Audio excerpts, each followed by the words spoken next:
Okay, here we go. In now 15 minutes or less, we're going to discuss the topic of heavy weights and low reps versus lighter weight and higher reps. Client asked me this morning and said, which is better? Should I do heavy weights and low reps, or should I do lighter weight and higher reps? And the answer to that is very simple.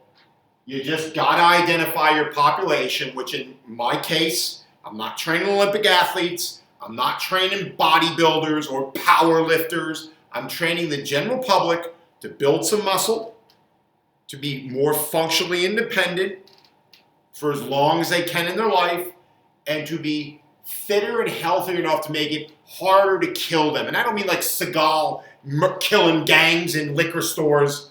I mean against things like diseases and infirmities. Whatever we can do to use muscle and fitness to make you harder to kill is what the goal of all my training is. So let's get that very clear. You got to identify your population. And for the population of people that I train that fit in that three-part system, it doesn't matter. It does not matter whether you use higher weights and lower reps or lighter weight and higher reps. They all build muscle. You'll see some fitness dicks, they'll pull this up every now and then to try and have something to discuss, because that's what industries do. I'm going to say the name again. Lyle McDonald years ago, probably 15, 20 years ago, was talking about this. And for some reason, you see it keeps coming up over and over and over again.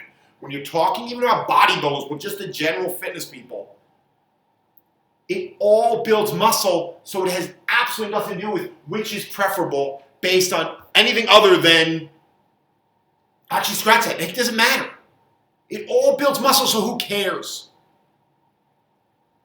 For us, we tend to use rep ranges around 6 to 15. Why is this shadow so big? I'm turning this light off. This is killing my time motif. Go away. Let's see what happens. Let me move this back a little bit, see if that helps. Again, people, all live. I tried a little different with the lighting and it just didn't work. All right, so again, heavyweight, lightweight, it doesn't matter. As long as you're somewhere in this rep range of 6 to 15 reps. Turn another light on. As long as you're in this rep range of 6 to 15 reps, it really doesn't matter. I'm not saying really, it just doesn't matter. Stop and focus on things that do matter. So how do you know, though, if it doesn't matter, which would be ideal for you? And that's when we get to these other areas.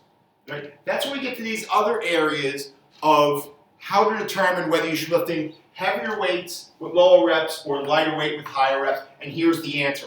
Trainees, personal training clients, I don't care who you are, I'm going to try another light. Hold on.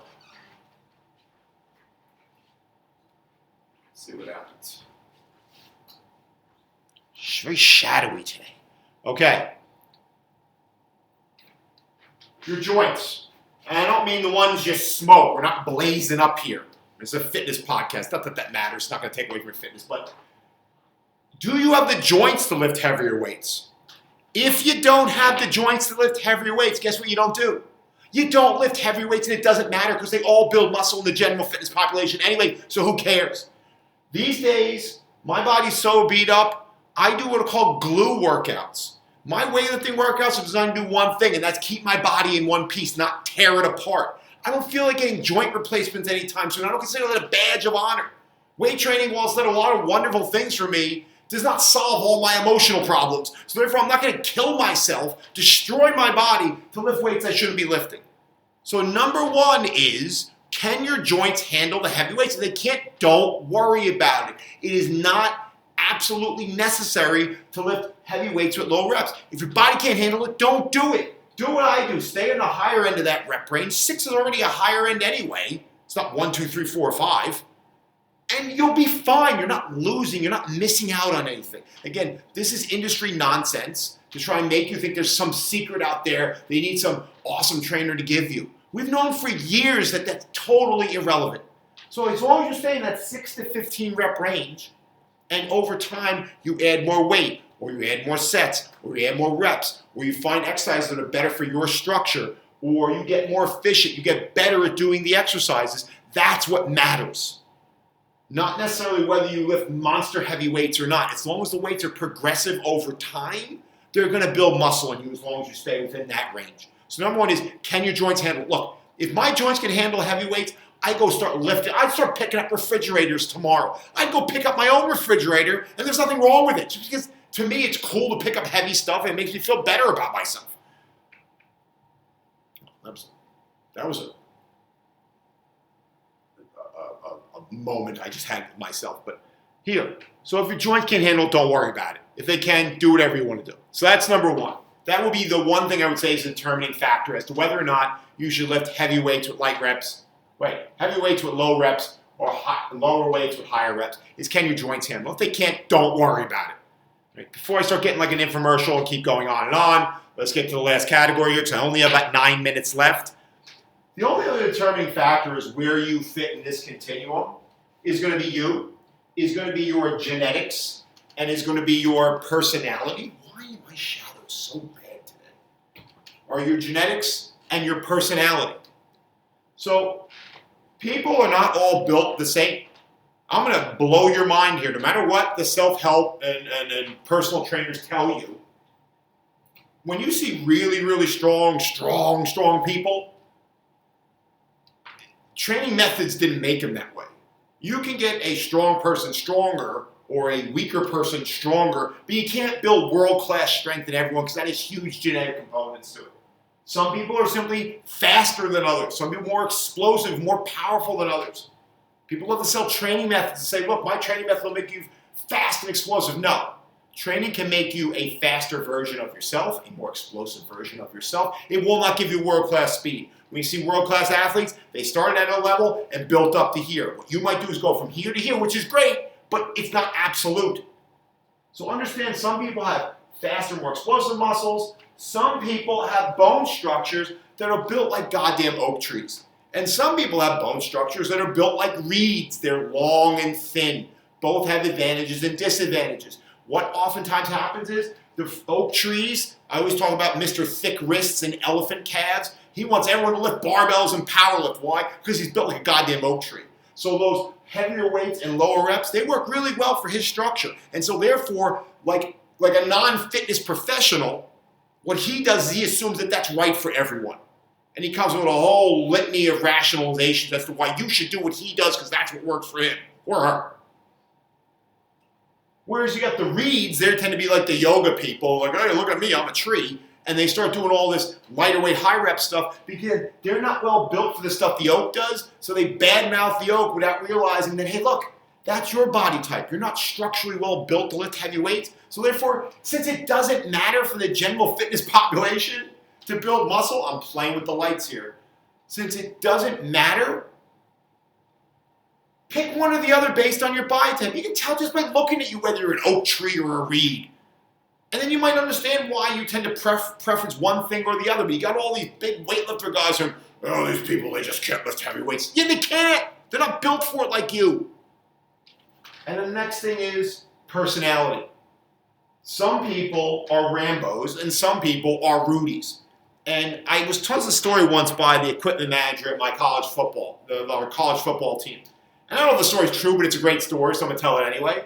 He used to say that when they played movies on the bus for the offense, when they would go travel for games, they'd always play something like Rudy or Hoosiers, something that was light and loving and inspirational. And whenever they play movies for the defensive guys, they'd always play like Rambo or Commando or like Faces of Death or something like that. And what it kind of tells you is, and I know this was hit on by that Sandra Bullock movie, The Blind Side, different people have different personalities. And you'll see that the more, and this goes actually more towards, someone said to me, should you do more sets or less sets? Should you work really, really hard and do very few sets? Or should you do more sets and do lighter weights and higher reps and stuff like that? And I said, look, are you a Rambo or are you a Rudy? What you typically find is the guys who tend to do better, or gals who tend to do better on lower sets and heavier weights and high intensities, they tend to be more the Rambo types. They'll kill them all types. And if you find the people that tend to do better with more sets and more reps and lighter weights, they tend to be more the Rudy types. They tend to be just as effective and efficient, but in a different way. I don't think that came across as well as I'd like it to, but whatever. It's made sense in my head when I first started this. Look, here's the bottom line. The answer to this one, population, if you're training general fitness, if you are general fitness and you're watching this video, if you're going to work with a kind of trainer that does pizza reviews, then it doesn't matter. Stay within that 6 to 15 rep range and you're all good. But there are factors that help you determine which would be a little better for you. Number one is your joints. Can you handle the heavy weights? If you can't, don't worry, you're not missing out. And your genetics. Here's another thing. You see some people that do really, really well with heavy weights and low reps, say in their lower body, and then they do really, really well with higher reps and lower weights in their upper body. How do we figure that out as trainers? Well, look, I wear these for a living, right? I'm not going out and doing biopsies on people. But what we do is, when we start with this open-minded approach and we train people, we start finding, I guess it's empirically over time, people's bodies just respond better or worse to either one of those. We figure it out by actually working with the person, training them, and seeing not just how their physiology works, but also their personality works. That's really what it comes down to. Understand that when people start getting all caught up in this, it's usually because they're telling you what works for them, or there's some fitness person trying to stir up a discussion because this should have been handled a long time ago. We don't need to worry about stuff like this anymore, right? Since it doesn't matter, since we have a rep range, since we know all these factors that come into which one of those work better for you, what we need to do is focus on how to make people, what am I, some kind of social engineer? We got to figure out how to get people to buy in and do this stuff consistently over time. And one of the worst things you can do, if that's your goal, is try to force heavyweight low rep people and the lightweight higher rep people round peg square holes and vice versa. I'm rambling at this point. I can't believe this has only been 13 minutes. It's just, I guess this subject frustrates me because it really shouldn't be an issue. And yet it's made to be an issue over and over and over again. They all work for general fitness population. So who cares? If you're beat up, fine. If you're a total maniac who likes to lift very heavy weights, fine. If you're not, fine. None of it matters. What matters is, over time, I can erase this now. Still got a minute. What matters over time is, regardless of the rep range you choose, regardless if you choose to do higher reps and lighter weights, or heavier weights and lower reps, whether you choose to do lots of sets at a moderate intensity or very few sets at a very, very heavy intensity, you got to use progression over time. And that means weight, right? That's my little quick thing for weight. It could be sets. It could be reps. It could be more complex movements. It could be getting better at executing the movements. If you do this over time and you get better at that, and you do it consistently enough at a higher enough volume, that's what makes a difference, not this crap. And if you pick stuff that fits you based on your personality and your body type, which you should know your personality and your body, you figure out as you lift the weights, you're just going to find certain things work better for you. This isn't a matter of efficiency. This is a matter of individuality and applying what works best for the individual. And I'll say it one more time. Anytime someone tries to shove one of these two down your throat, it's typically an oak tree or a reed or someone who has a goal of their own and they can't step outside themselves and realize they're not training themselves, they're training you. Or you're not training someone else, you're training you. It's all good in the end, and it's not what we should be focusing on. We should be focusing on progression, what you need to do to be consistent. I don't know if I spelled that right, who cares? Consistent over a period of time, kind of like the rest of your life. So that's it. We got that done in, 15 minutes. I may have done a little rambling here, whatever. I think the point has been made. It doesn't matter. Get in that rep range, be progressive over time. Find what works best for you. I gave you some ideas on how to figure out what works best for you, and just be consistent. This is this brown rice, white rice debate all over again. It doesn't matter. It matters what works best for you, and you see some simple ways to figure that out. We have 2 seconds, and we're all done. Thank you. Oh, real quick, new pizza review coming out in about 30 minutes. Adios.